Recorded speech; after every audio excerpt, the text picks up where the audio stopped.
everyone in the world. It's Friday, and that means it's another episode of Woo Girl. Woo. Today, we are joined by our producer, Jon Dean, as we tackle a very serious subject. It was just announced that Atlanta Pride has canceled all in-person events. No Pride 2021. Oh, no. John, what are we gonna do? Girl. Not. Y'all a mess. I don't know. Y'all, it's hard out here. I'm just like, I don't know what to do. The government's not telling me what to do. I feel like I did what I was supposed to do, but... You did what needed to be done? In the words of La Roche, I did what needed to be done. But yeah, so Atlanta Pride is canceled in person, and one thing that I love about Atlanta Pride is that it's during the fall, and it's lovely outside. Mm-hmm. And we don't get to have that moment of, especially that Sunday, well, being in drag on Saturday, going to bed for 2 hours, waking up in the same drag, like going to the parade. Sometimes it's raining, keeping the same mug on, and going and performing at Starlight Cabaret. No. I guess we have to do this. In a way, I feel like they made a good call. Like, I mean, it couldn't have been an easy decision. I think a lot of it has to do with like the city's permits on these certain type of events with the amount of people that show up. But what about Music Midtown? Well, apparently they already had their permits, and Atlanta Pride had applied for it, and it was still pending. And like, apparently all that is viewable online, and you can see it. It's all public. So I guess the advice that they got was that it may or may not get approved. Like, I think the amount of people that go to Pride altogether is probably more than Music Midtown, and also Music Midtown is ticketed so they can control the amount of people coming in and out. Mm-hmm. And they can also do Vax cards if they want and that kind of stuff. So it's just a little bit different, but it still sucks for us. Yeah. Baby, that's the money-making weekend. That's where you make all the coins. You do not sleep. Well, so far, everything that I'm doing has not been canceled. So, Okay. Yeah. so far, so good. Well, not everything, because actually I don't know what Wussy's thinking about, but... Well, I've been working on this like puzzle piece of Pride for the last like 3 or 4 months, trying to figure it out. Things keep changing, people keep canceling, and I finally had figured it out yesterday morning and Oh, damn. paid all the deposits, and then got on Facebook and saw that, and I was like, shit. But like, Phoenix called me shortly after, and we talked about it, and our kind of thought was that things are still going to keep going. We're still going to do it, our events, our separate events, and like require vaccinations at all the events and be as safe as possible. But like you said, it's just a big moneymaker for a lot of us, and performers and promoters and things that were like count on that every year. And a lot of us are still hurting from last year. I know like Wussy we've still got performers that were supposed to come last year that have already been paid for that we can't reschedule still. Oh, so it's like, damn.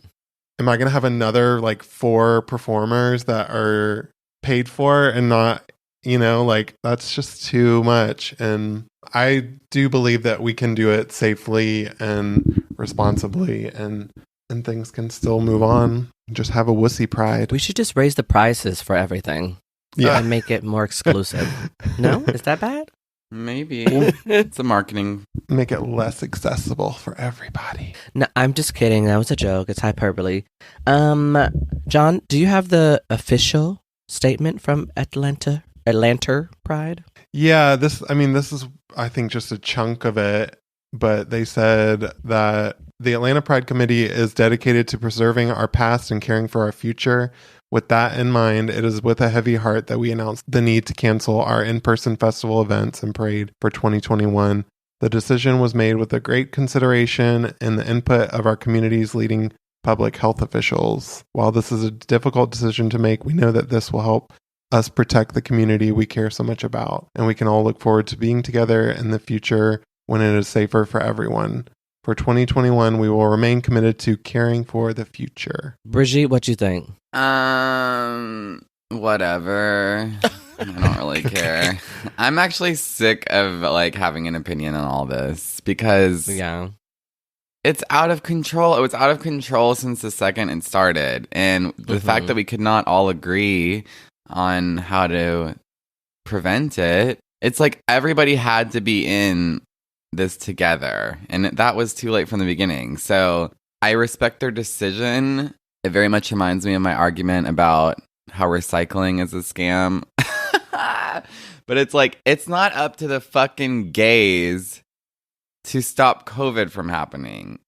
Like, there are literally packed out soccer games every week. Is soccer still in season? I don't know. But what I'm saying is, like, why are we falling on the sword trying to be like, it's our responsibility when it's like there's so much. And I guess that's what got us into this mess is people thinking like, well, they're not doing it, so I'm going to go out. But yeah, I don't think that Atlanta Pride is like the linchpin on the pandemic. Oh wait, is linchpin? Noted. I'm triggered. I know. I was like, I shouldn't even say that word. But do you get what I'm saying? Like, it's not, this is not the deciding factor on whether or not we'll get out of this pandemic. And so it just sucks that once again, we have the infighting of the community being like, Pride the board of directors of Pride need to resign immediately. Oh, good God. I didn't even see any of that. I saw a lot of that. Yeah. There's been a lot of hate towards Jamie, and she's been on Facebook, like, responding to people, giving them the correct information, because usually they're saying stuff that is not true. Boo. It had to be, like, so hard for them to decide that, because they've probably been working on this forever, and, like, they've got to do all this work to, like, cancel things, and they had Todrick and Big Frida scheduled to headline. Like, not Troye Sivan? Girl. Get out of here. And some deposits and things she probably can't get back. You know, I'm sure they're in the hole for this, but who knows? Well, we're not going to be in the hole because there's no Pride. Actually, I live in the hole. I live in your hole. When you say hold, you don't got to get hold. To get hold. The hole where my heart used to be. Okay. Cummings. So there's a fork in the whatever. That's Waldo. Emerson, whatever. Ralph Waldo. Oh, Waldo. Where the world is Waldo Emerson. It sounds like no one else is canceling their other events. So I don't know. Yeah, I mean, it's getting gaggy. I think there's still going to be a lot of events, a lot of stuff to do that weekend. I hope that all of those events will be vaccine required. Girl, you know they ain't. I mean, at ours there will be, but like... Yeah, but more places are definitely doing that. Are they? They're having big concerts and festivals now, and still, like, you know, requiring vaccines for entry. Like, all the major concert live music players have been doing it. But what about Brian Kemp? He said no. Old Brian. That bitch. But Kim... Seriously.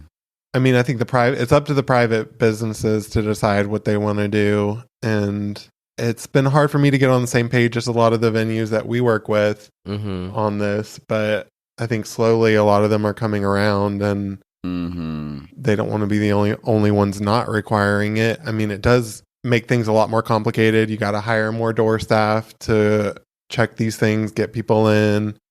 And it's just going to take a lot of maneuvering to make it work. All right, so what's our takeaway? Peak and pit. 2022 is going to be sickening. Huh, okay. Yeah, as in full of more sickness. Well, it's like I was telling Phoenix, I was like, people aren't receiving government assistance anymore. We're not getting COVID, what do they call them, checks anymore, like, which probably lasted us like a few weeks. Yeah.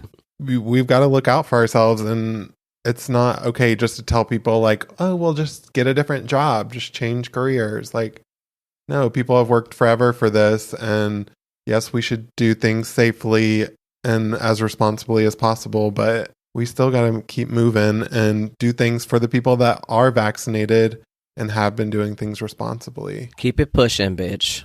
Bitch, we're so If fucked. anything, we some resourceful hoes, so we'll make a way, baby. I don't want to do another digital drag number ever again. Get that big ass telethon going again. Oh my God, the telethon. Girl, I mean, I do like pretending like I'm a TV star. Maybe we should just start our own cable access network. Get us that big sponsor. We need some funders. Come on, Warner Media. Yeah, hey, John, big you sponsor. sponsor me. So, like, there are no answers to this. We'll see what the fuck happens, and we'll talk about it next week, and maybe things will change. Maybe the Delta variant will suddenly disappear. Mm-hmm. Oh, just the way it suddenly appeared. Yeah. No, my eyes are up here. Okay. Mhm. Thank you. Just please don't take any livestock medication when you get the Delta I variant, missed please. this whole thing. Like, what even is that? Ivermectin Mm-hmm. is being pushed as like the cure. If you're sick, you're supposed to take some orally. And Oh. I don't know like where this started, but I just know some people in my family have been pushing it for like months and months and months. Like John, same ones that not acceptable. won't get vaccinated, but they will push this like Livestock pharmaceuticals. yeah. Fierce. But people have like the FDA has been putting out things saying do not take it for COVID. People have been calling into like the poison control center, getting sick from it. I think only maybe like one person has been hospitalized because of it, but Girl. it's not regulated. It's not the tea, mama. The only animal drugs people should be taking is ketamine, and we know that for a fact. Mhm. If it's good enough for a horse, it's good enough for me. Period. No. I can't even comment on that. Deleted. It's like, maybe if you stopped fucking your livestock, you wouldn't have to take their medicine. Delete it, fat. I'm just Delete it, gonna fat. Start ordering a Tito's soda and ivermectin at the bars. Well, no, Ivermectin is Preventative. Ivermectin is on the 4th season of Dragula. It's about to be in now. Yeah. Well, everyone, stay vigilant and do your due diligence. Those are our words. Mm-hmm. Do that. Wear I don't know. Get vaccinated and wear the mask. And pay drag queens. Honestly, every time I get a little surprise Venmo, I'm like, Mm-hmm. there's still hope. You're like, I'll meet you down the street in 10 minutes. Yeah. The tits, the pits, the ass. Get them all, and we're good to go. She is the tits and the pits of Atlanta. Sorry, I need to do the other one. Now they're even. Well, I guess everybody's talking about Jamie Ferguson. Bitch. And we wish All her right, that all was the your- best. She's a friend of the pod. Yes, we love her. And we love y'all. So just don't be depressed. The best part about life, it goes on. Or it ends. And that's the ultimate freedom. Death to all of them. Ascension. All right, everyone. We love you and hope to see you at Pride adjacent events. And this has been another episode of Woo Girl. And we just want to say bye, Judy. Is that chaotic good or evil? Pass me the ivermectin. Good Judy is a Wussy Mag podcast hosted by Ellasaurus Rex and Brigitte Bidet. Subscribe, rate, and review us anywhere you get your podcasts. Good Judy is produced by Jon Dean. Podcast art designed by Nick Sheridan, and our music is created by DJ Helix. Follow us on Instagram and Twitter at Good Judy Pod. Talk to you next week. Bye, Judy.